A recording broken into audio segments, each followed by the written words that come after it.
Same thing. I ate my wife's placenta, and then like, I don't know. It's the jury's out whether it's actually does anything, but we've been doing it as humans for like thousands of years. So any of my friends whose wives get pregnant, I go, hey, if you guys are gonna throw it out, I'll take it. So I have a freezer full of human placenta, and I keeping this guy. I go, if my friend's wife is like Indian, you know, is it like have a different flavor than if it's a white person or if it's a Korean person or a black person? And yeah, I mean, that's just, I don't know. Same thing. The placenta is making a comeback, y'all. The placenta is making a comeback. Fair use Ave Maria. Rogan. Is that red stuff all like placenta juice fucking stained his face?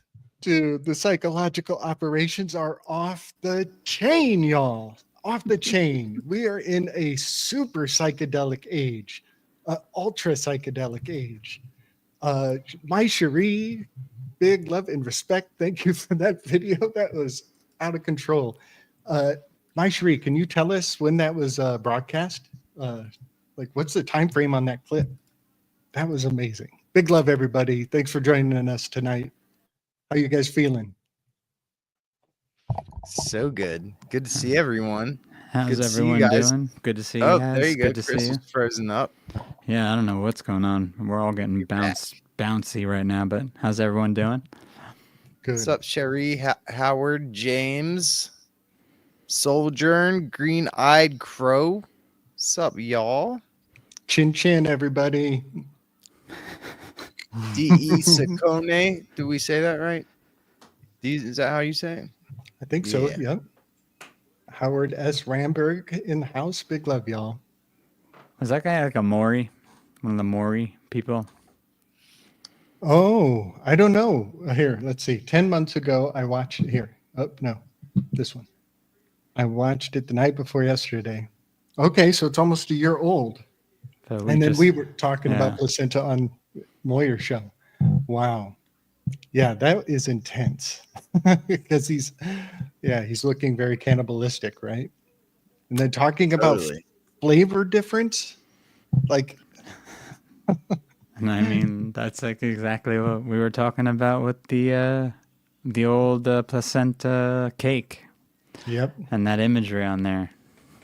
You know, I should mention right away, man, I'm totally remiss if I failed to point at commodity fetishism.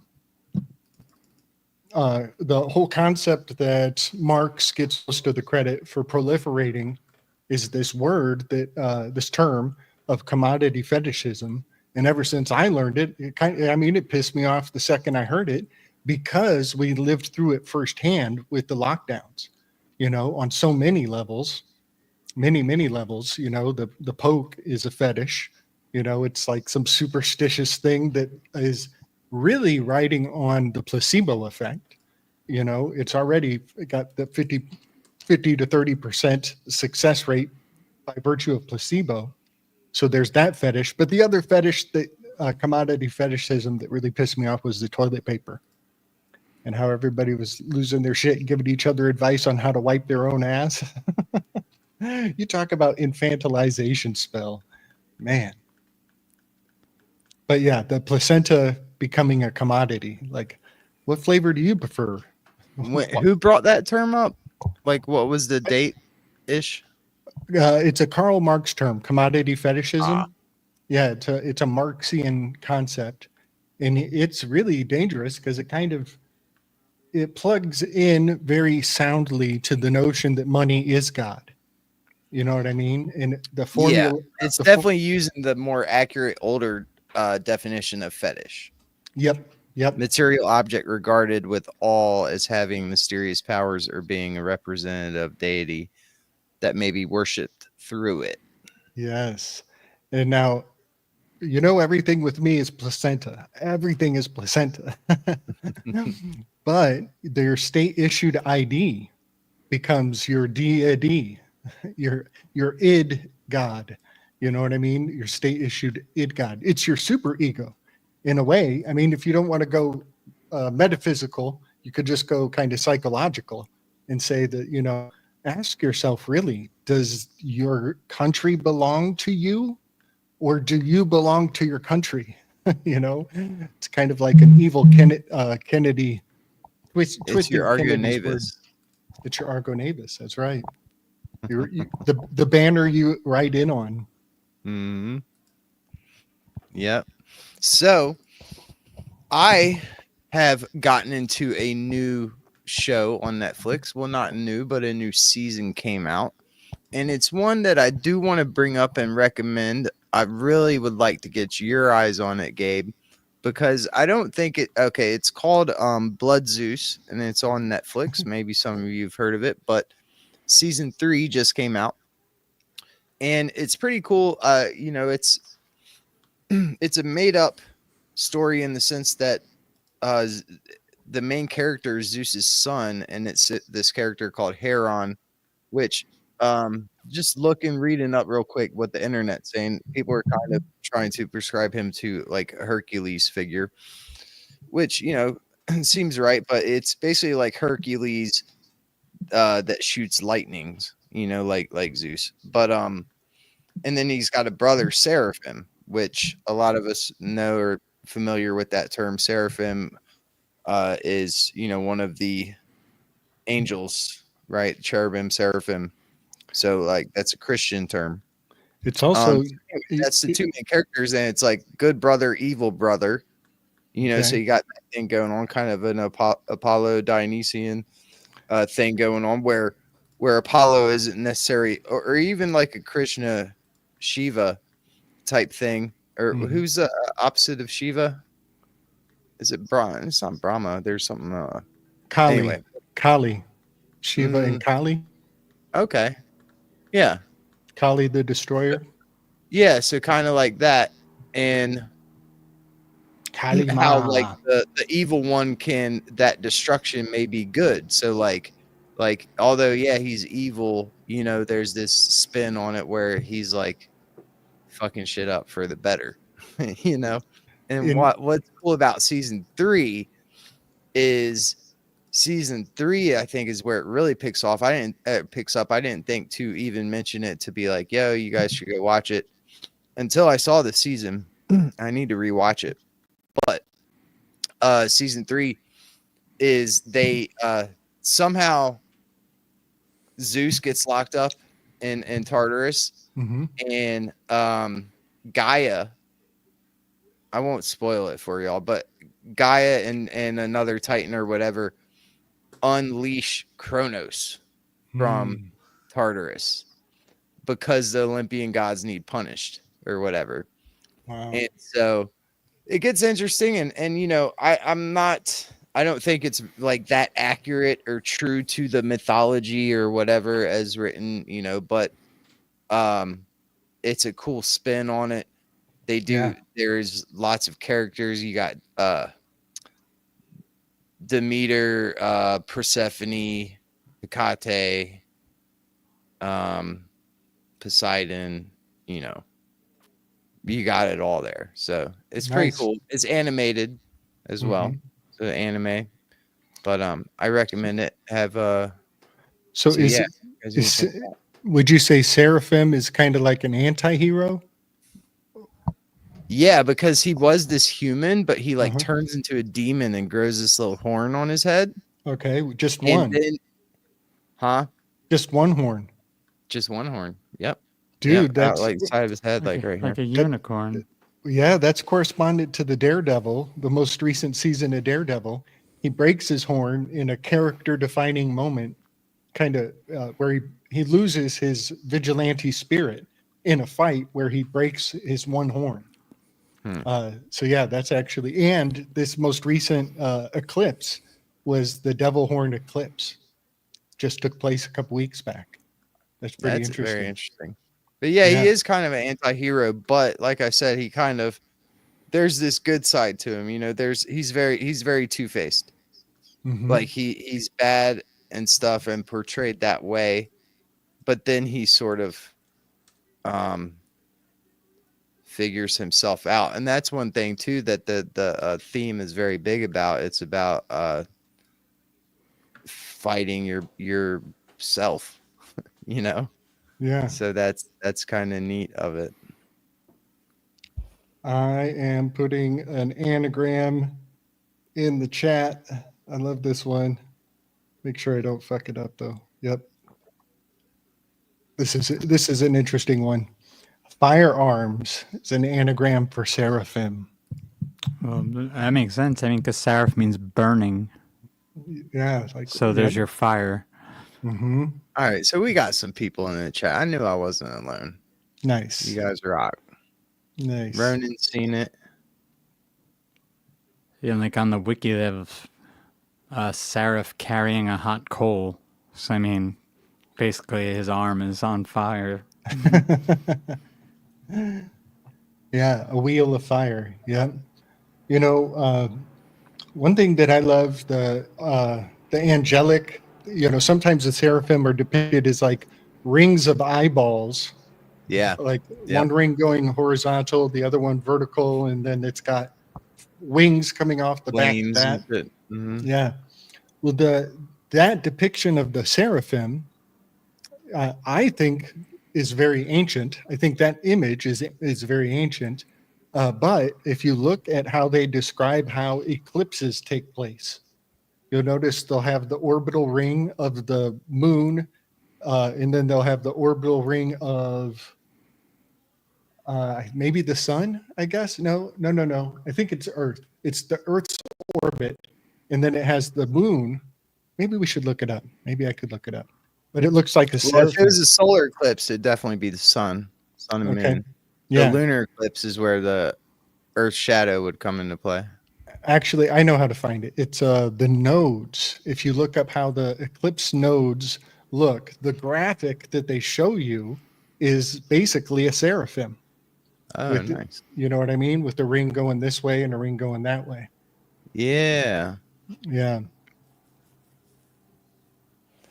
Yeah. So, Blood Zeus, everyone. I think a breakdown, Gabe, like how you do breakdowns on stuff. I think I don't know. We'll Okay. see. But I Yeah. think that may be in order. I think it's Okay. pretty badass third season how Cronus gets released and like, you know, the Titans go ham and little Mhm. Blood Zeus gotta like How does anyone know how they pronounce? How would you pronounce put him this? back. What I'm putting in the chat right now, and then in the regular chat. Acyest. Oh wait, it's an upside down E. Yeah, that should be a backwards, upside down. Yeah, it should be a backwards and upside down E. Whoa. That's another name for the seraphim. I've never seen that before.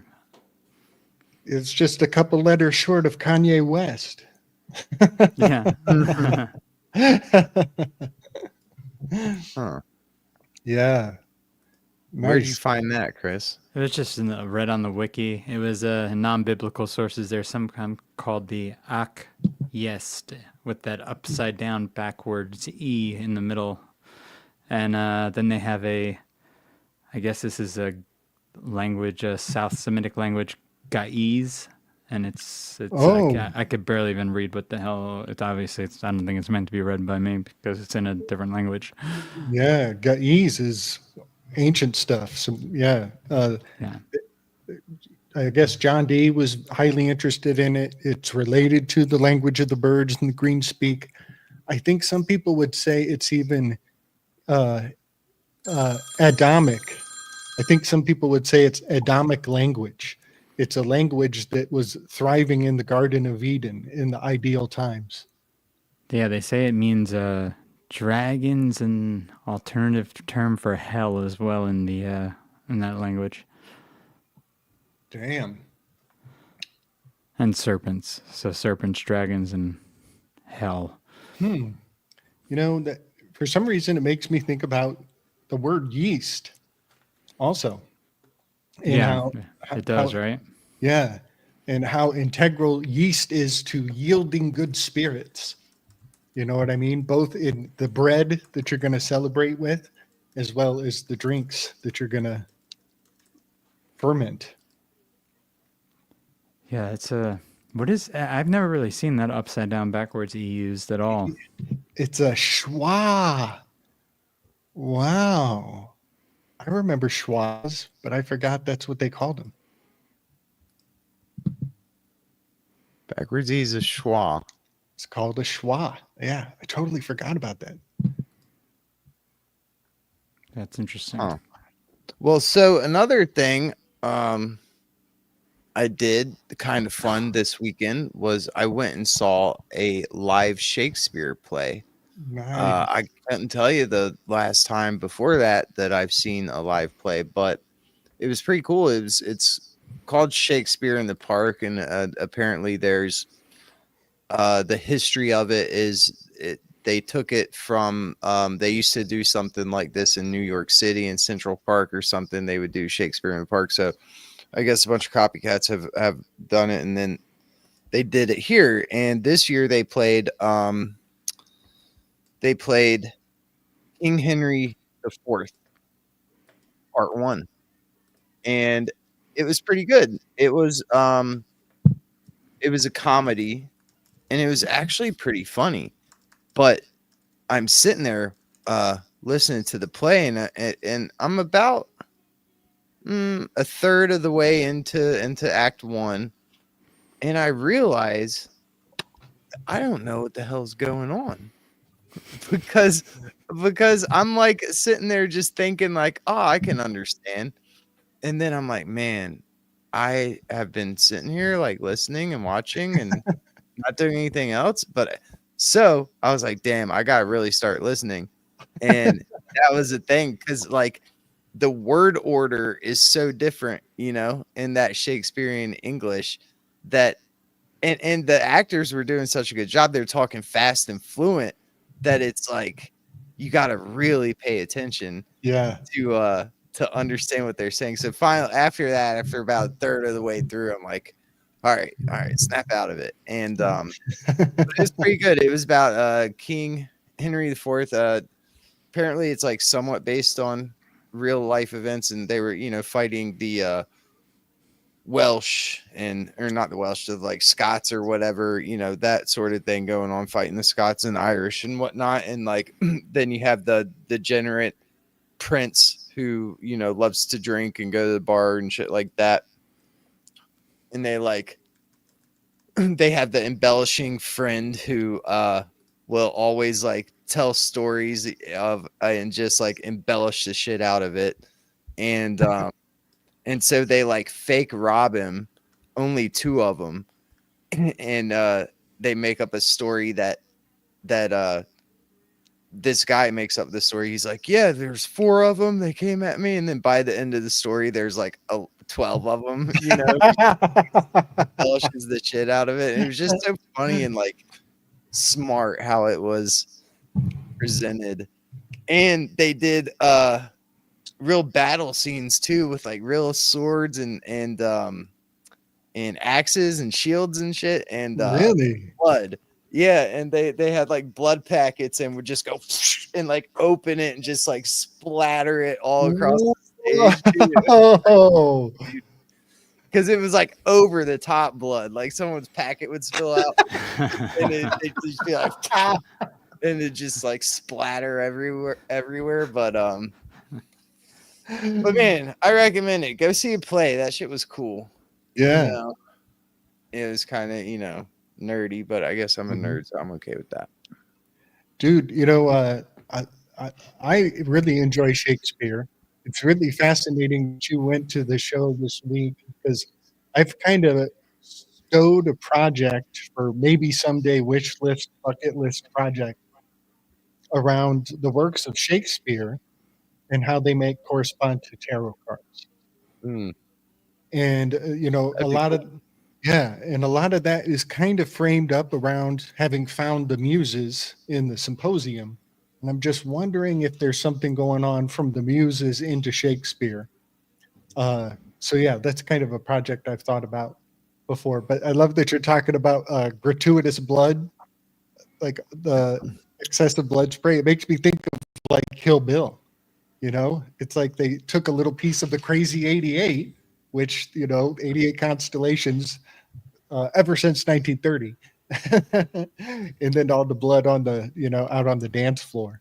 It was a good touch because it was definitely like purposely over the top because after all, like the whole thing, it was a comedy, you know. So even when people were dying, it was kind of funny just because the blood is just so over the top, you know. Yeah, yeah. When I was in middle school, I was in an Oliver Twist play. I was just talking about this recently. And I had many roles, little side roles, nothing major, but my best role was at the very end scene when the bad guy, I forget if he's like kidnapping orphans or something. I forget why it was so bad, but he's up on a balcony up high on the stage and he's trying to run away. And I'm a police officer on the street. I'm just random cop guy. And I get to go out on the stage and I get to actually pull out the racing pistol. And I get to pop a cap in him, and it makes the whole crowd jump every time. And so we did the play four runs, and on the fourth run, the bad guy and I had planned it without the permission from the teachers that I was going to empty all 6 bullets into him. And so on the last night, I'm like, and we had even timed it out, so it was bang, bang, bang, bang, bang, bang. So he's like taking hits, doing the moves. Yeah, it was pretty fun. That's awesome. Oh, dude, there's another part that I thought was just so funny too. So this play, it was supposed to be outside. It was supposed to be at the park at this like open air, amphitheater thing. Yeah. Anyway, it rained, so it got moved to another venue. It was inside. Oh. And so we're inside, and I'm over like to the stage left. So I'm over on the right side if you're looking at the stage, and the lighting in there was, the crowd was dark, lights were on the stage, and they also did acting like right in front of the stage. So right in front of the stage was open and they acted there a lot. And one of the guys was drinking and he spits maybe like 6 feet from the row of the crowd.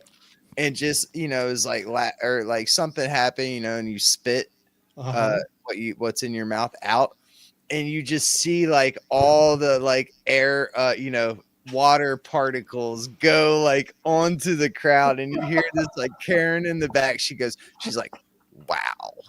You see this, like the crowd's silent, and someone's like, wow. Like, but he fucking spit on like the whole front row. I thought it was freaking hilarious.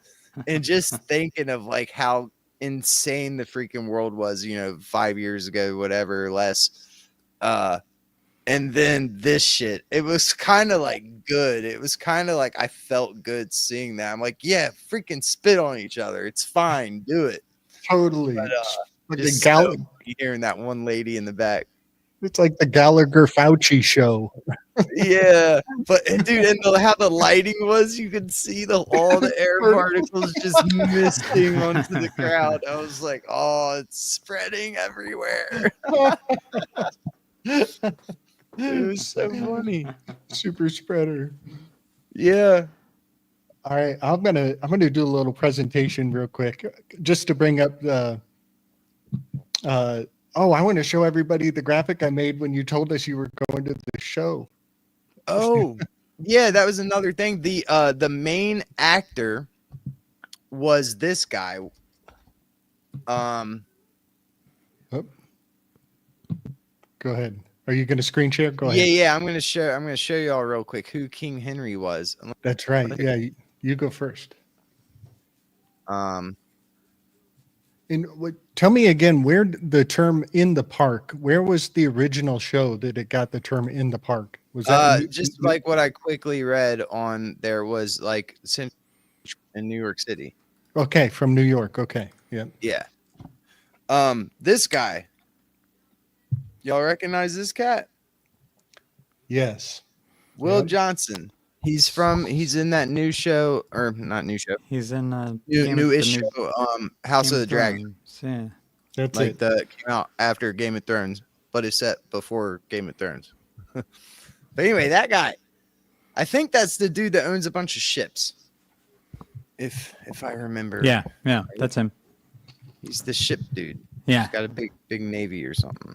Yep. But anyway, that guy was King Henry, Wow. which is pretty cool.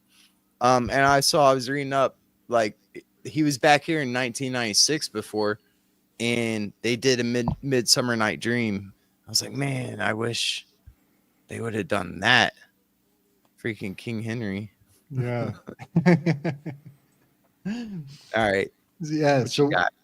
Well, as soon as I saw the in the park, it's like some words have been, I think I've been conditioned to make some pretty fun associations, because as soon as I saw in the park, I was like, Park is an interesting word. yeah. So, It's a military term. oh, really? Yeah.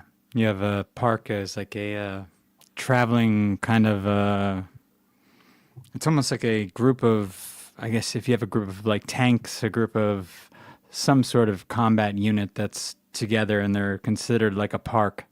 Oh, okay. So it's That- like a murder of crows or a park of tanks. Yeah. Yeah. Yeah. Interesting. Because I looked deeply into this once after seeing a weird 9/11 video that bothered me because like of the focus on the parking, no parking here sign. That, Yeah, and yeah. I was like, well, I want to know where this parking term comes from just because of that. And it took What- me a while to find it because there's not a lot. Like there's not a lot on it. It's Yeah. almost like you have to really just dig in random places. It's odd. Well, I will point out that these words here, you guys see my mouse, this can kind of become Carpathian. Really, just about. It's pretty much like Carpathian. You know what I mean? But I had to make a graphic with our boy Hillman up in here, because his whole obsession for years has been about the scene in the park, and Ammon Hillman is actually blocking it out. He's like, he's really dragging out the details of how the scene plays out over and over and over. It's like his strange obsession, because he's always saying, "What's up with the kid in the park?" Mm-hmm. That's why. Okay, I don't know why I didn't catch that. I was like, why is that? Why you got Hillman there? But that makes total sense. I really like the Henry. And then the Henry. Yes. Now I just kind of want to unpack the spell of Hillman's obsession, satanic obsession with in the park, because old Chumpster, he got capped. And the ear, which is the next event after Jesus is apprehended, the next thing that happens is Peter cuts the ear off the Roman guard. Mm-hmm. That is the next thing that happens. So the big chump throwdown that was the biggest psyop, JFK for the kids, basically, was presaged by Ammon Hillman's satanic obsession with what was Jesus doing with that kid in the park. And when you say satanic, I'm just kidding. I just sent you a link in the chat game Okay. on Telegram. Look at Yeah. the movie in the park with look at the cover. It's interesting because it's Charlie Chaplin, but I mean Charlie Chaplin obviously has a look about him that could be also very his mustache, let's say, is very Hitler-esque. Oh yeah. And he's got a little whip. A little wand or whip or something. I don't know what the hell that is. Yeah, this whip thing, at this point in history and culture, it looks completely like erotic and, sadomasochistic, and it's not wrong. It's not wrong. But it also, we have to acknowledge that that's like the one time Jesus gave us permission to actually get pissed off. Yeah. I shouldn't say us. That's the one time that Jesus gave humanity the permission to get pissed off, is when he grabbed a whip and chased the money changers out. But I always love pointing out that the most tortured of philological allowances is the N to R switch. go pick a switch, son. And the into our switch is it's like it's cheating. It's like blatantly cheating that you can actually interchange ends and R's.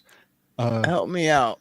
Help Yeah. me out there. What's an example of an NR switch? Okay. Sorry to put you on the spot. This is good.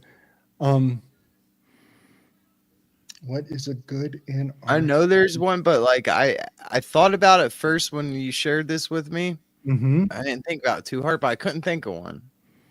And Yeah. then you bring it up again, I still can't think of one. They are super rare, man. I should write them down. Give me time, PK. Let me collect them over time, and then I'll bring them to present to you. All right. Because they are evasive, they're kind of rare, but once you take apply the pressure, you come up with some of the best correspondences. I have to say that it's the most desperate allowance, but if you extend your imagination to engage in it, you get some amazing feedback. So let me collect some NR. I know L to R is a super obvious one. Most obvious. That's that's like the beginner. Like the Asian thing. Yeah. What did they say? At the end of Christmas Carol, when they go to the Chinese restaurant, like, I don't know. we wish you a Merry Christmas, something like that. I forget. Anyway, here's my graphic for the shelved project. I'm not going to lean into it too much, but I've listed the primary Shakespeare works on the bottom. And someday it would be fun to, maybe consolidate all the Henrys or unpack the Henrys. Maybe there's some Tree of Life stuff going on in here. And then isolate these two particular tarot cards, which are basically zodiac signs. Yes, is this your dated? Are they like chronological? The cards? Comedies, histories. Oh, I don't know. These are all Shakespeare plays, right? It looks like is that alphabetical? No, it's not alphabetical. I'm not sure why they're ordered like that. Oh, it's just by comedy, history, and tragedy. Oh, man, I haven't thought of this in a long time. Dude, so comedy would be on the Instagram. Can you see my mouse? Yeah. So comedies might, theoretically, fit into the emotions, the feelings, the 2s, 3s, and 4s. Tragedies, theoretically, might fit into the 5s, 6s, and 7s. And then histories might be in the 1s, 9s, and 8s up here. Theoretically, that was kind of a rough draft of how I might, approach things. But the reason why this is important, PK, is because a lot of the conspiratorial rabbit holes indicate that the jesters, the Royal Order of Jesters, they actually they utilize the Shakespearean works for ritual.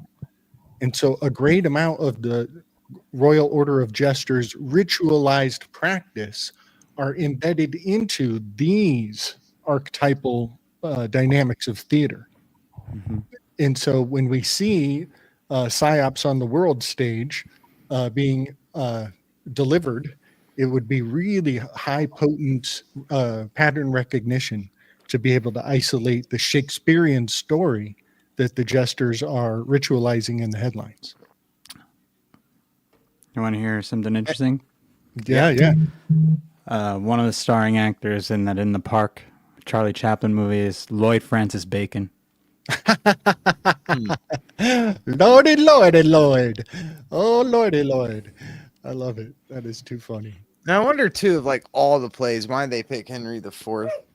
I don't know. I guess I read too. It's kind of like a known play, but it looks like they go I always on. wonder that.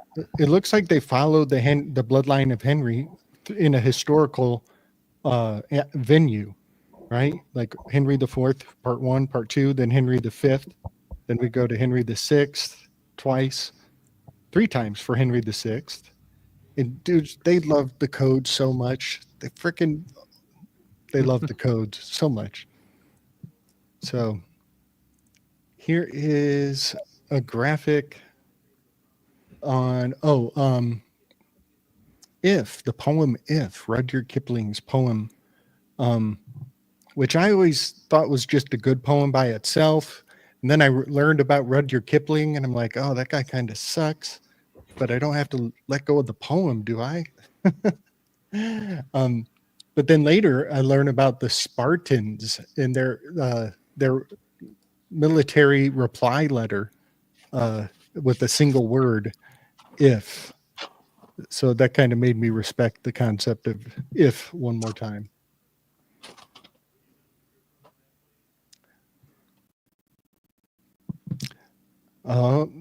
We'll get back into the slick graphics in a minute. Nice. There we are. Yep, fellas. We done with slick graphics? Just for a minute. Yeah. I see Matt Jones in the house, man. Big love, Matt Jones. I haven't seen you in a while, brother. I think Matt Jones may not be too far away from my location. If I recall, he's a Midwesterner. Nice. Tell us a little bit about your title, Gabe. Was the Sun Mercury Uranus conjunct? Not yet. They will be on, I believe, the 25th. They conjunct, and also, let me check. I'm going to double check my data. But we're moving out of the Eta Carinid. No. The Eta Aquarian. I'll pull up the yeah. What do we call it? Millennium Falcon? The Millenniagram Falcon. Thank you, buddy. Yeah. So we're kind of moving through this Eta Aquarian meteor shower. That actually, I'm finding out almost all these meteor showers have like secondary tracers that actually extend the window beyond the list that I have. So a lot of these windows are even bigger than I thought. But we're rolling out of the Eta Aquariids, and I believe the next meteor shower is a Boötid meteor shower on my list. But then there is also a Herculid meteor shower on the horizon coming up over the next month. One of the older weaves, I think I said on the show, but I want to bring it back up because I heard it. Someone talked about the archons earlier, and I think it was such a revelation to how the archons are oftentimes associated with the planets, the wandering stars. And when we think of how they influence us, they really influence the comets who influence the meteor showers, because, but if you track mathematically comets orbits and stuff like that, you got to take into account when it goes by Jupiter. Jupiter's going to pull on it more than when it whips around Pluto or something, So I think that's just so cool and fascinating that there's even a hint to this like theory of the meteor showers kind of influencing what happens down here in older mythology with the archons, if you think of them in a way, of influeing comets' orbits and when they return and stuff like that. So just an old weave I wanted to bring back up because I think it's fascinating. But I'm back on the 25th right now. And where is? All right, there we are. Yeah. And let me look at that. I'm going to check the meteor shower list. There's when... Oh, shoot. It conjuncts like the 17th, 18th Sun Uranus. And Mercury's a little far out. Oh, but then come the 24th, 5th is when Uranus conjuncts Mercury. Yes. And Very cool. I just got to say, like, the more I learn about Uranus, the more I realize it is funny, but it's even also very serious. Like the history of Uranus, the god Uranus, it has this element of like getting pleasure out of other people's pain. And that's something that he does when he actually consumes his own children. He actually smiles. He actually has like this weird, I call it the Schadenfreude factor. And people think about Schadenfreude in a very kind of comforted light. It's like if somebody's getting their just desserts and they deserve to be punished, then you are like kind of being satisfied by like, oh, this is justice being served. But I think there is another element of Schadenfreude that might be, maybe it has a different name, but I also consider like sometimes when you see a bad car accident and you're like kind of struck and kind of in that moment of trauma, there is also on a deep level, there's a feeling of like, oh man, I'm so glad that's not me. I'm so glad that's not me. And I'm glad to be alive right now. You know what I mean? You actually count your own lucky stars when you see somebody else. I'm thinking of a car accident myself. I remember seeing a car spin on its nose a couple times at like 70 miles an hour. And I was just shocked and like horrified, and all these emotions were going on. But I also, part of the adrenaline is like, well, thank God I didn't go that direction on the highway that moment. So there's a weird thing about Schadenfreude. So having the spirit of that with Mercury and the sun lining up, I just see a lot of potential for, trickery, emotional, high potent emotional dose. That's what I'm going to say. A high potent emotional dose on the horizon. So full moon was last night and in Scorpio. And kind of tonight too. More Libra. I always like to give the full moon a couple days. Yeah.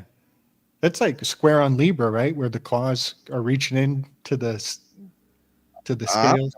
Tropical it is. Well, it's at 2:38, which is like 29 degrees, 28 degrees Scorpio. That makes sense, yeah, because Taurus, Scorpio are opposite. Yeah. Okay. Yep. I have a question, Gabe. You just said your Uranus or Uranus ate his own children. I thought that was Saturn. Saturn did it as well, and I think there's a strange thing in the mythology of like, and it's not just the gods. I think a lot of kings get the same thing mythologically, transposed onto them. Yeah. Is that there's a prophecy that there's a child that's going to overcome you. And so same type of, so he tries to do the same thing. That's what Kronos's beef is in the show. Yeah. Is he, that prophecy of Zeus going to overtake him? But yeah, Uranus had the same shit going on as well. That his kids were going to overthrow him. And I don't know if he's in the show. That's why I got to watch it again. I was, like I said earlier, I was, I think before we went live, I half-assed. I watched it when I was winding down. So I've fallen in and out of sleep while watching that show. So I want to repack it, rewatch it. But Uranus got the same thing going on in the mythology. And I think a part of the mythology that makes a lot of sense is one of the is like when they eat their children or whatever, they are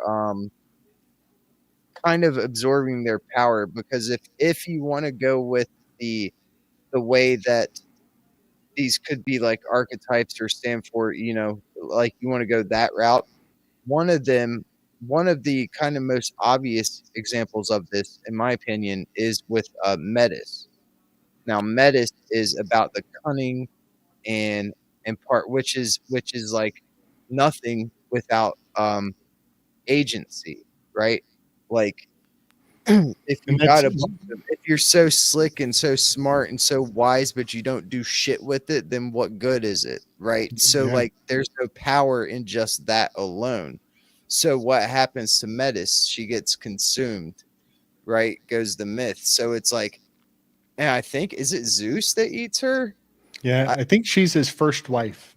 Yeah, her first wife or something. So they like marry, or and that's the whole thing of the inbred stuff going on, brothers marrying sisters, because it's like, what is Metis without Zeus, the power? It's nothing. So like with them combining and making something else, I think that's a big part of the myth too. Yeah. So that's pretty neat. Yeah, and there's a whole castration thing here with Uranus, right? Too. Mm-hmm. Yeah. Yep. That's how It's- Venus, I think, was born, perhaps. Venus or Urania. Aphrodite Urania.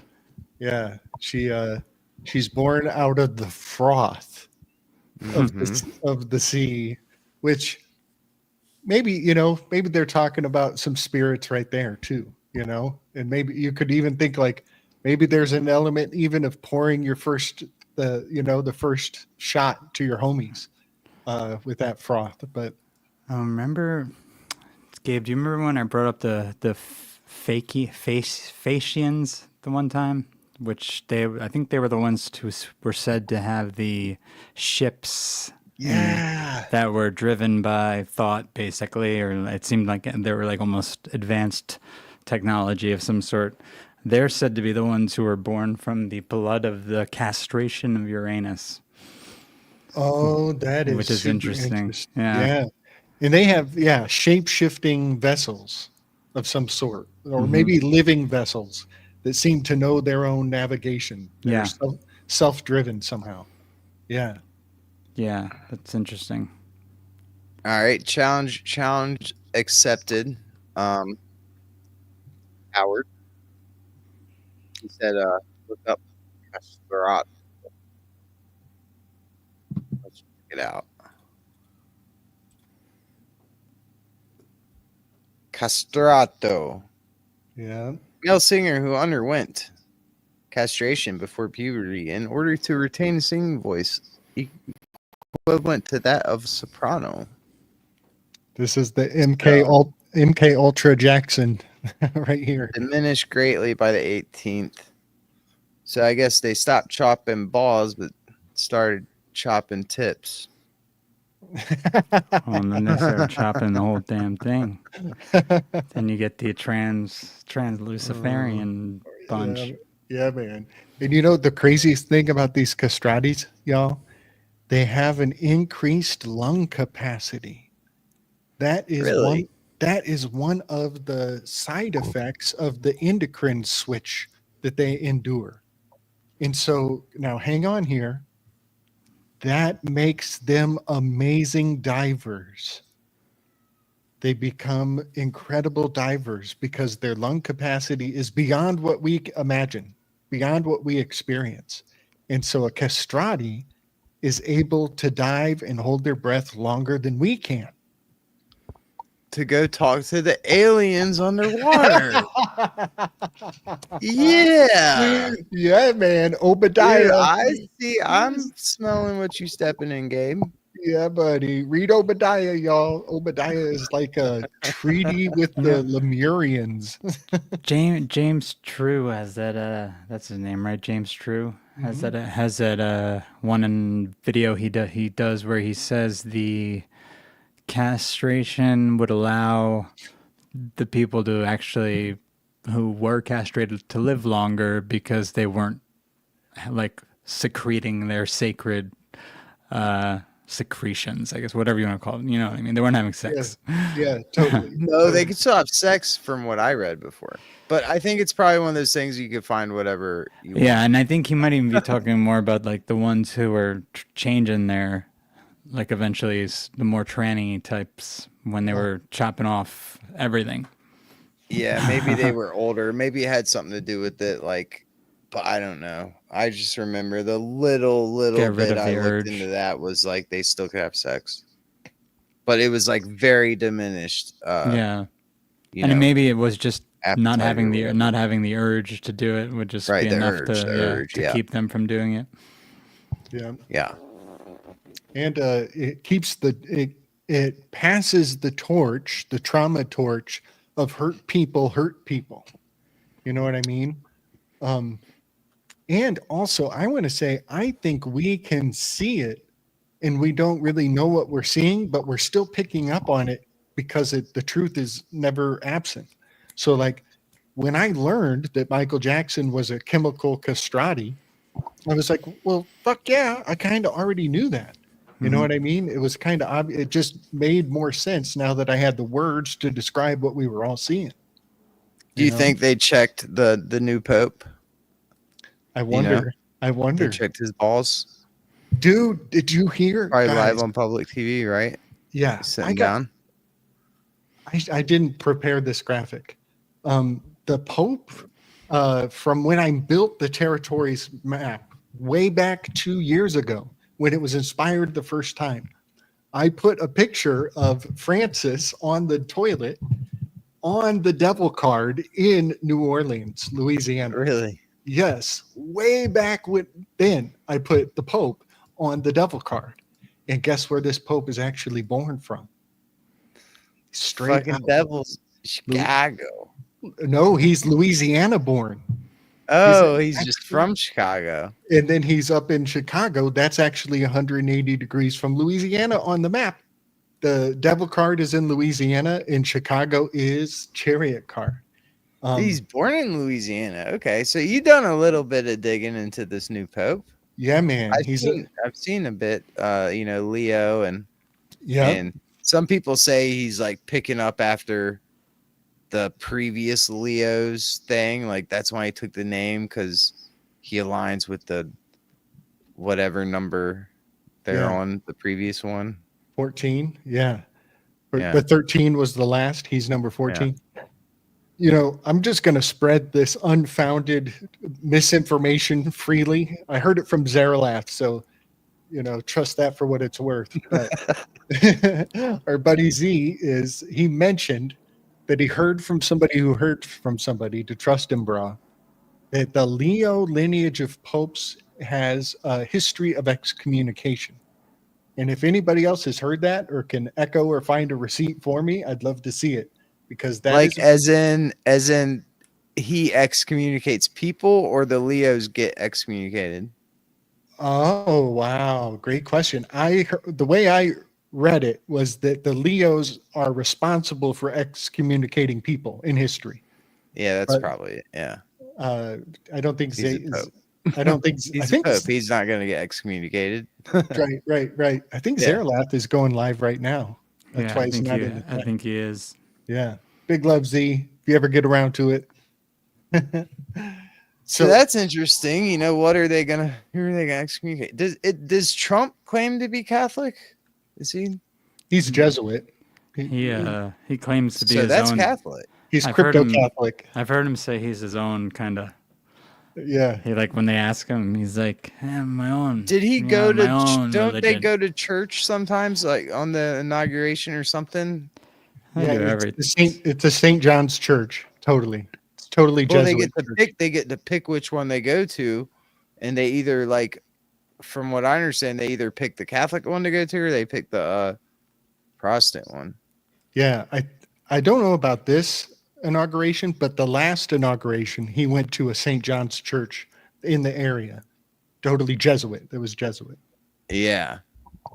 That makes sense. So I got a couple more little graphics to pull up because we got some people from the Northwest. Let's see. And I think I put, so this has the territories map in it down here. You guys see it down here? And so St. John Episcopal. Okay. So Chicago is more in the Cancer, but it is on the dividing line where the summer solstice is. You know, it's between Gemini and Cancer is kind of where Chicago lines up on the map. But I think a little more on the Cancer side. And, you know, there were some headlines in the past month about FBI raids, the protesters' home in Michigan. In the headline picture has these dudes looking just like, I mean, so very much like the Chariot card in so many ways, even these dudes with their gloves. But I just wanted to kind of bring people's mind back to the map with like Chariot, Chicago, up here. Even Michigan is, you know, Detroit, Michigan is where they make all the chariots. And then down here is Capricorn, which is both High Priestess card and Devil card. But that's where this Pope was born, down here in Capricorn. But most of his reputation hails from Chicago. And I just want to mention Leo Strauss was a Machiavelli specialist, a Machiavelli decoding specialist who was employed at Chicago University. And also one of the main characters from Eros Unchained was killed after doing a presentation at Chicago University. So I just wanted to throw some of those, historical footnotes for the rabbit hole of posterity, the rabbit hole of my posteriority.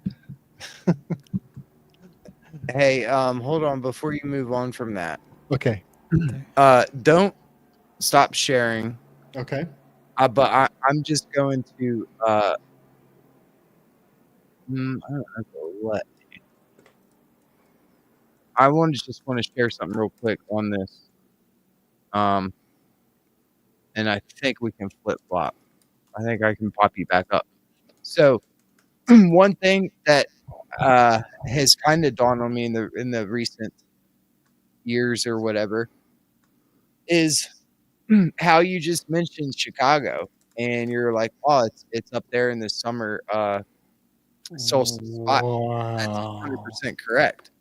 But also, it is the winter hexagon, and this makes perfect sense when you think about it, because 180 degrees right away from the summer solstice, that sky when it's the winter solstice is going to be the high, at its height opposite, right? Yeah, so in this part of the sky where just for Orion's club right now or whatever is where the summer solstice is.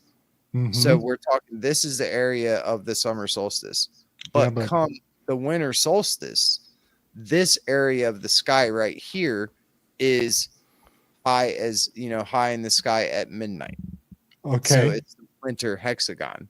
And I think that's interesting too, because it goes with like, oh well, when you're thinking about Taurus, you got to think about Scorpio, thinking about the opposites as well.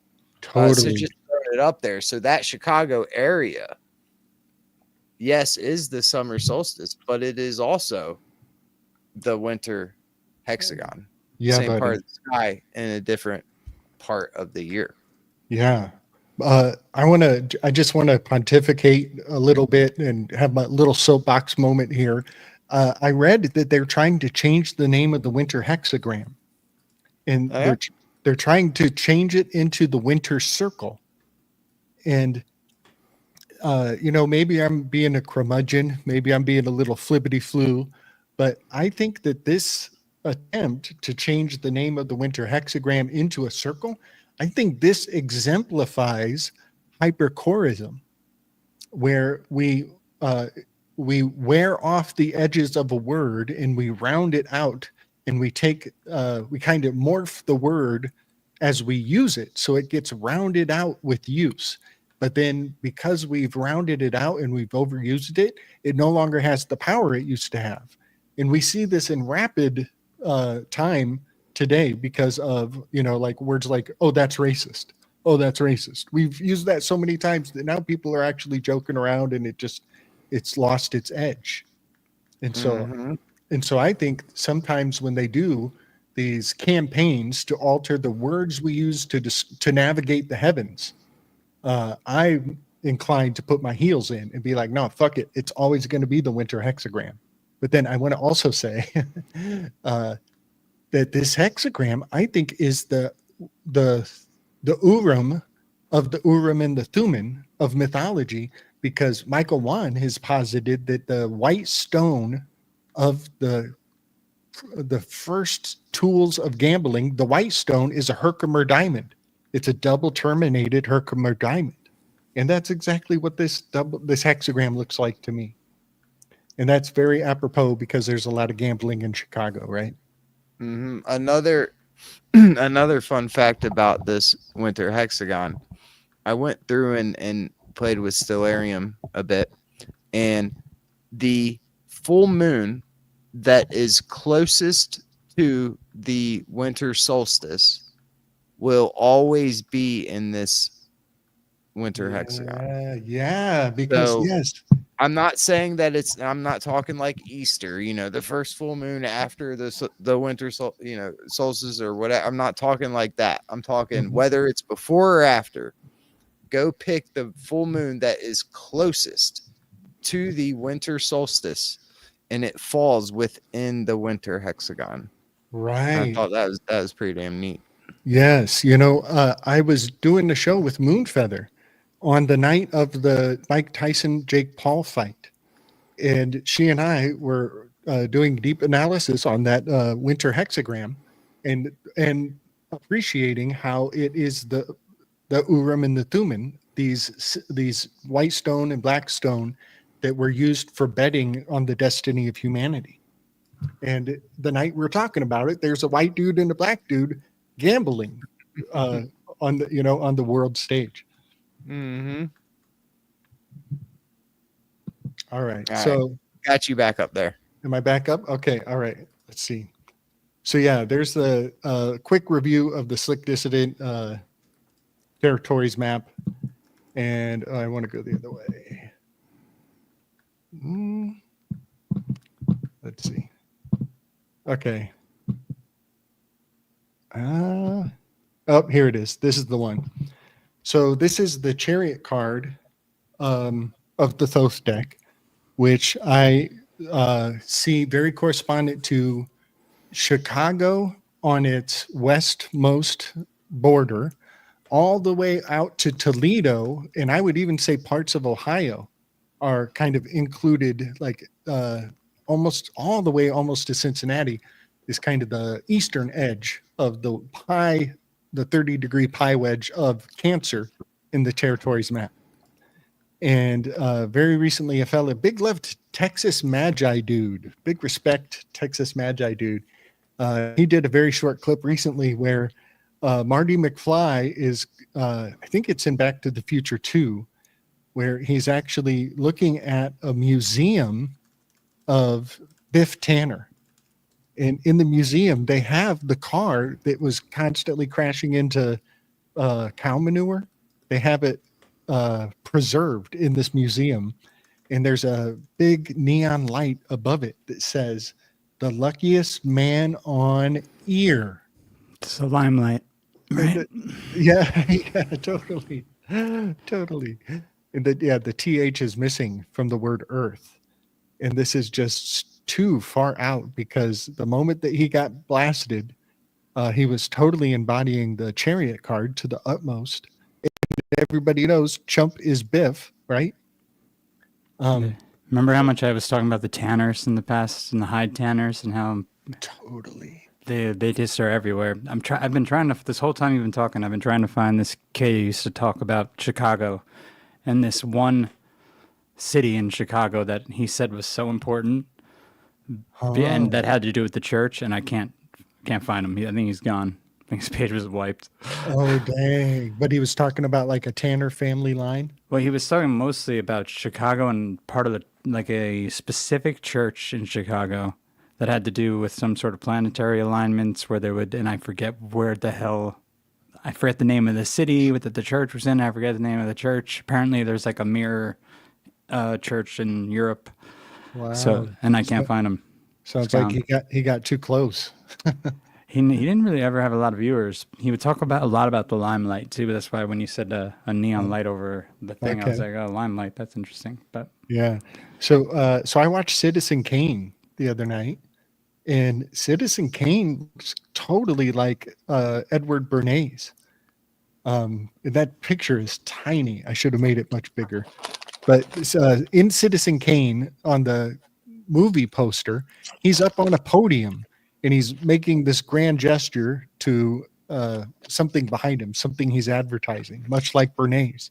Well, sure enough, the moment that old Chumpster got the ear castrated event, he was up at a podium making a grand gesture at a huge graphic on the wall. He was pointing at a large graphic on the wall. This is the teachable moment, very much like Bush in the classroom right in front of a chalkboard with the giving tree behind him. But yeah, so this was just trippy. Dude, you want to know what's so weird?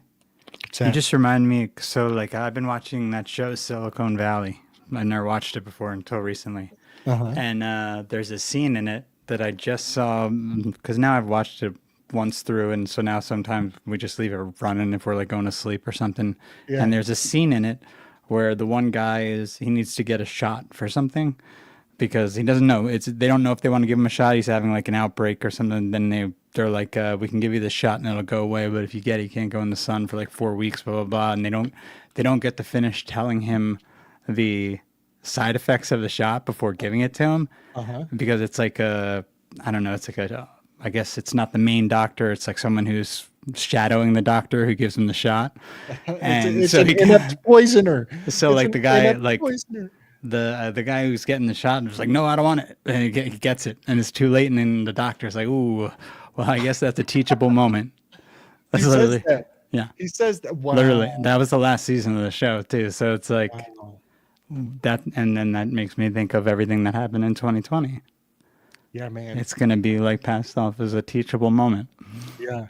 The teachable moment it's creepy because it's kind of like the term human resources, where like you're like, oh yeah, okay, human resources. You just go along to get along, but then you really think about the word and you're like, wait a second, hold on, y'all. You know, in the teachable moment, it's the same thing. Like it is useful, like in parenting and as a teacher as well. The teachable moment is a really helpful tool, but the freaking military industrial complex is, yeah. I made the irony just a bitter wisdom. Yeah, like I mean, if you really think about what just happened in that show, they made something that violated the whole what's it called? The whole code that they made on informed consent, Nuremberg, and informed consent into a teachable moment. Yeah, man. Like if it's a mistake. And the word Nuremberg is such a hyper-sigil. Like, you know, there was a Nuremberg like alien invasion event in the city of Nuremberg hundreds of years ago. Yeah, that's that image, right? The famous image, yeah.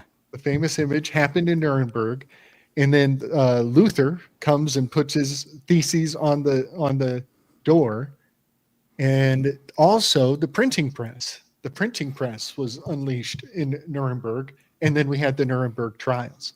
So there's just that single word just has so much provenance. Yeah. Loaded. Yeah. So I got a few more graphics I'm going to try to bring up.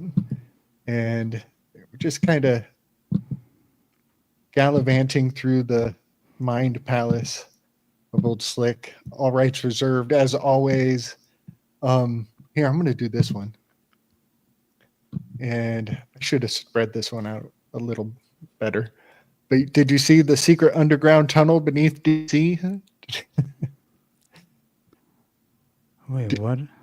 There's a headline maybe 2 days ago, maybe yesterday, that the underground tunnels under Washington, D.C., there's a fella actually lifting up the trap door and showing us these stairs that go down to a cemented wall. Oh, that's fun. Because they're telling us that it used to go to tunnels, but it doesn't anymore. And they're showing. It's interesting because there was a recent Tucker thing. I don't know I can't even remember who he was talking to, but he mentioned briefly how like a street that I guess his brother used to live on. He mentions the street exactly in DC, and he's like, yeah, you know where that, he's talking to his guest, whoever it is. He's like, you know where that, the uh, telephone booth is on blah blah blah street, right in DC over here in the west side. Yeah, I know where that is. He's like, yeah, I had a contractor friend who said that's like, that actually was a secret entrance to one of their underground bases for like continuity of governance and whatnot. Wow. And So you know he what? basically gave the location away to it, but no Totally. one, like anyone could go there now and check, but I don't know if anyone did. Totally. And you know, if that's the phone booth, then that kind of comports to Superman, right? Hmm. The Ubermensch can go in and switch out. He gets a moment of privacy in the public, you know. But then what's the other one? Dr. Time Lord, Doctor Who. He has the Tartarus is his vessel that he flies around in. It's a police booth from Europe, but yeah. So I don't know if anybody's ever noticed. PK, have you ever noticed that there's a trapdoor at the feet of Socrates at the moment that he's taken his poison from the inept poisoner? No. You look really close. What drawing is that? This is the Socrates apology. The Phaedo, excuse me, the Phaedo. This is the Phaedo. And you can see it, you know, vaguely right here, but I zoomed in, and this is the block right under his feet that has clearly some sort of trapdoor mechanism, you know, a hinge and a finger hold. And I just love this because this is the moment that he's doing the revelation that all the Gnostics attach to. No matter what religion you are, your Gnostic thread is dependent on this linchpin moment, this keystone moment right here of him saying, you know, life is a disease. And so let's pay a cock to Asclepius because I'm being cured of life. And so this is the Gnostic moment right here. And there's a trapdoor under his feet. And there's also chains on the wall. Multiple art depictions have these patterns. There's chains on the wall behind him. So it's kind of life is a prison. But I always love pointing out who the artist is? I don't. I want to say Jacques Louis David. Okay, cool. Big ups. But I always love pointing out how Daphne, do you guys remember Daphne was always getting snatched up in the Scooby-Doo? Yeah, all the time. All the time, constantly. It's one thing about Scooby-Doo is they always made the trapdoors obvious, right? Almost like they wanted the kids to see the trapdoors and feel you feel like you're clever because you can see this panel, the cartoon, that none of the people in the cartoon can see it. You know what I mean? And I just love pointing at PK, you know, what did the Greeks call it? That you're not learning anything, you're actually just remembering. What is that called? I don't know. Maybe has to do with anesthesia or something, but Anamnesis. Yeah. Anamnesis. Yeah. Thank you. Yes, anamnesis is you are never really learning, you're actually remembering. And I just want to say that I think sometimes our anamnesis can be fostered by your culture. There can be things in your life like remembering Daphne and Scooby-Doo and the trapdoor element that is actually designed so that you'll have an awareness for trapdoors in other art in a more mature context later in life. You know what I mean? So yeah, that's kind of just something I think about with Daphne and the trapdoors of Scooby-Doo. That's fun. I mean, what do you think the artist is trying to say here? You know? Who's in that trapdoor? Is it for Socrates? Is it? It's fun to think about. Yeah, and did they ever have a branch of Gnosticism from that far back that has the same parallel to the the Thomas branch that thinks that Jesus escaped off the crucifixion, faked his death, tricked everybody, and his bloodline is continuing somewhere off the grid in France. And so all the kings of France can kill each other for sanguinity to the Christ. Did they do that with Socrates' bloodline? And would we ever know? Right. Yeah. So I love that idea that maybe there's a Socrates bloodline that is actually the real Holy Grail. The real Holy Grail, right? And then this is a fun little a theory of mine. This is Mike Wan's graphic of the Susquehanna map of Virginia that kind of opened Michael Wan's adventures into the stenography of this John Smith map from 1612. And this is, according to Mike Wan, he says that this is a depiction of Fortuna, but Fortuna, it's a unique depiction of Fortuna in that this is one of the rare occasions that she's looking very much like a Native American, it's depicted to us. But I just love thinking that maybe that's actually a Birnbaum. Maybe Fortuna knows how to play the Birnbaum because the Birnbaum is played with a coin. It's played with a little a facino. It's played with a facino, a little face, fortune, a little bit of money right there. And I think I'm going, well, let's see. Nope, I'm going the wrong way. Guys, thanks for hanging tonight. Absolutely. Yeah. It's been a blast. Fun randomness. So have you guys heard about the BB and the Trumpster? Trump's pulling the switcheroo on BB. That he's not working with him anymore, right? Or he's pulling out. Yeah, there's some sort of orchestrated beef just for the sake of the next news cycle. They're going to be not getting along. But I just love this scene where the kid gets his face stepped on from the Christmas Carol.